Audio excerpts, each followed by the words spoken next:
That reinforced knees for your little lead singer. Baby, yeah! Thank you, shoppers! Good night!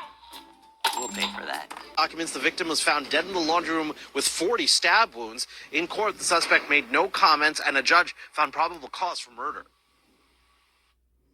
The best thing for everyone is this person is now in police custody. Before we release a mass photograph of a murder suspect, we have to be 100% sure that is the individual we're looking for. Obviously, we never want to put out the wrong information.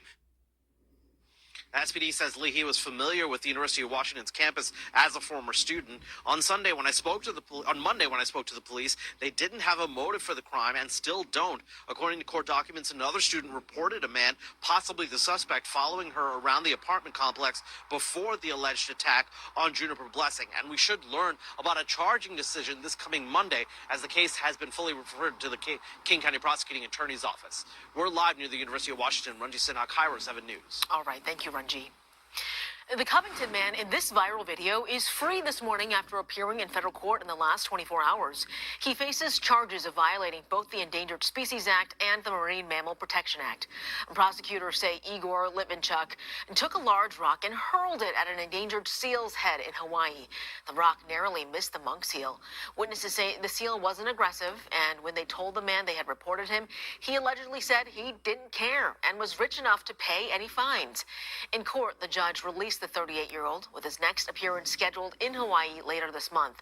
We spoke with a woman who went to court to watch it all unfold. To hurt any living being, to be a bigger, more powerful person and hurt another living being and think you can buy yourself out of it or morals are beneath you is outrageous. If convicted, Litvinchuk faces possible prison time and tens of thousands of dollars in fines. 6:32, Snohomish County deputies are investigating a shooting on a sidewalk in Everett Wednesday night. This happened around 9:20 p.m. Deputies showing up to a call on 120th Street, that's south of Silver Lake. They found a man who had been shot and killed on the sidewalk. They sent drones and canines to search for a suspect, but didn't find anyone. Now, deputies are asking anyone with info to come forward. So if you know anything, they want you to call the number on your screen, the Sheriff's Office tip line. That's 425-388-3845. A 13-year-old is now facing felony charges after deputies say he pointed a gun at a driver in Bremerton. It happened Wednesday along Loxie-Egan's Boulevard. The Kitsap County Sheriff's Office says a driver called 911 after reporting a teen pointed a gun at his vehicle. The sheriff's sergeant later tracked down that suspect who ran from them, threw the gun to the ground, and hid under a truck.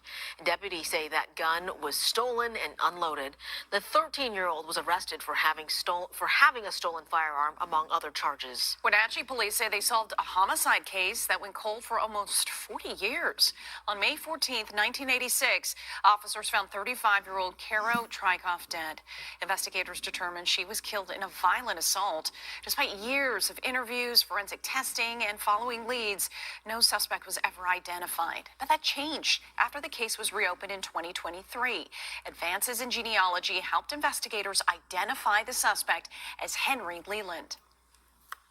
Once we had his DNA and labeled him as the suspect in this homicide, obviously we wanted to track him, trying to find out where he was, and ultimately we determined that he was a resident in Kamloops, British Columbia, and we had confirmed that he did pass away in December of 2007.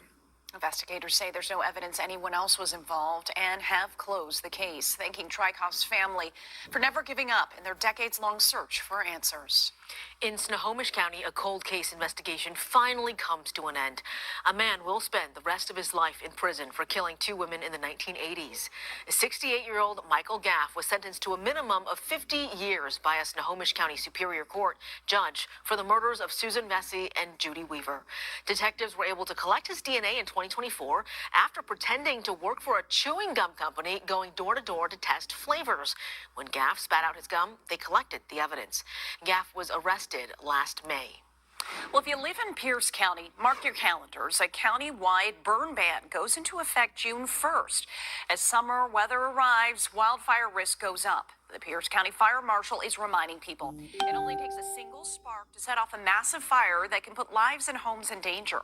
Barbecue grills and small recreational fires in approved fire pits are still allowed as long as safety guidelines are followed.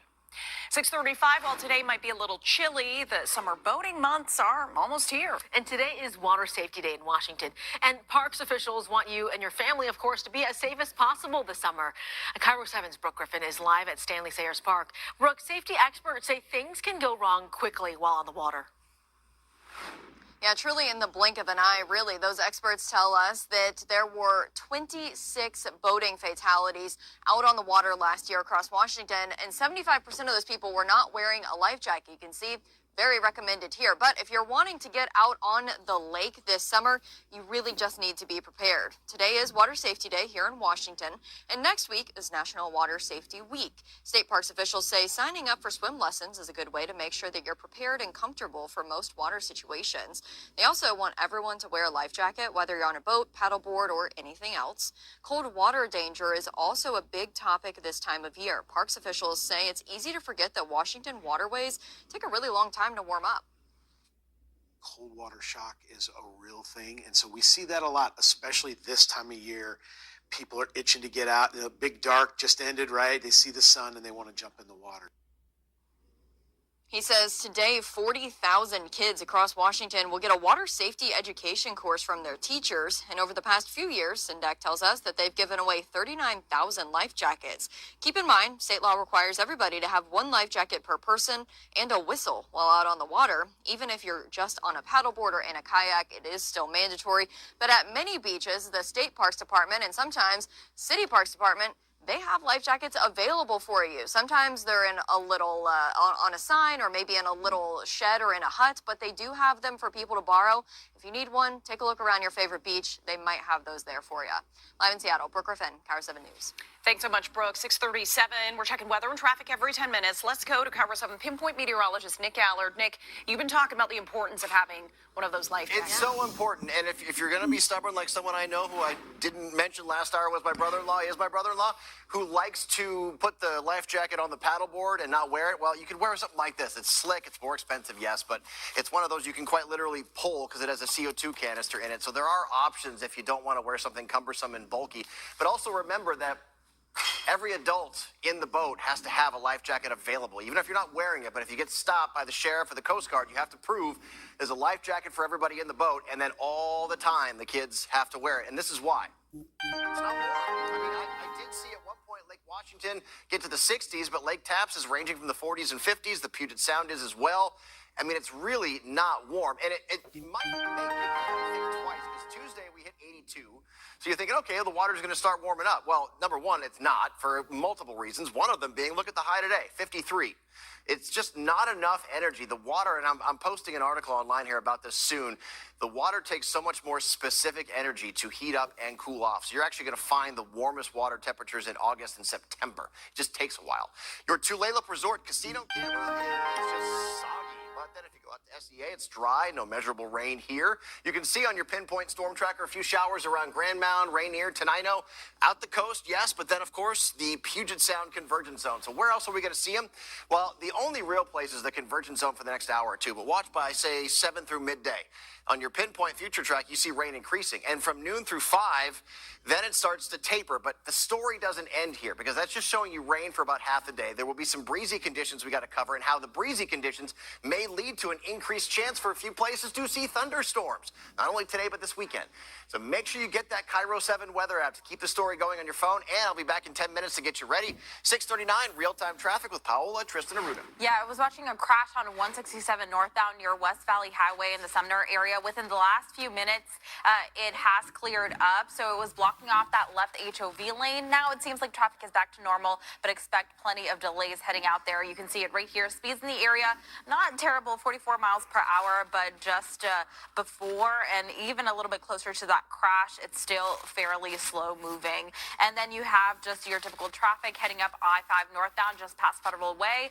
This is also in part combining with the earlier issues and some residual delays from an earlier severe crash. About 26 miles per hour there. 167 between Auburn and Kent. 41 miles per hour, and then things start to get a little bit slower, making your way up towards the city of Seattle. I want to take a look at the North Sound and bring you some of those drive times. I'll have that for you in 10 minutes. Thanks so much, Paola. Airbag thieves could be targeting your car. How to protect yourself and avoid expensive repairs. And a family grieves the loss of a Bothell man found dead after hiking in the North Cascades. How they describe him and the dangers of that trail. Gas is expensive. Kiro 7 wants to help. You can win a $100 gas card every weekday and a $500 gas card grand prize. Watch Kiro 7 News at 5:30 p.m. Look for Pinpoint Chief Meteorologist Morgan Palmer to give the code word. Visit Kiro7.com/gas for official rules and to enter for your chance to win. Donate to the Kiro 7 Cares Food Drive, sponsored by Albert Lee Appliance. Go to your nearby Albert Lee Appliance to drop off non-perishable food. Or buy a virtual bag at your local QFC. Go to Kiro7.com/food drive to find a donation site. Are you prepared? Scan the code on your screen now and get the Rescue Volt 7 in one power station.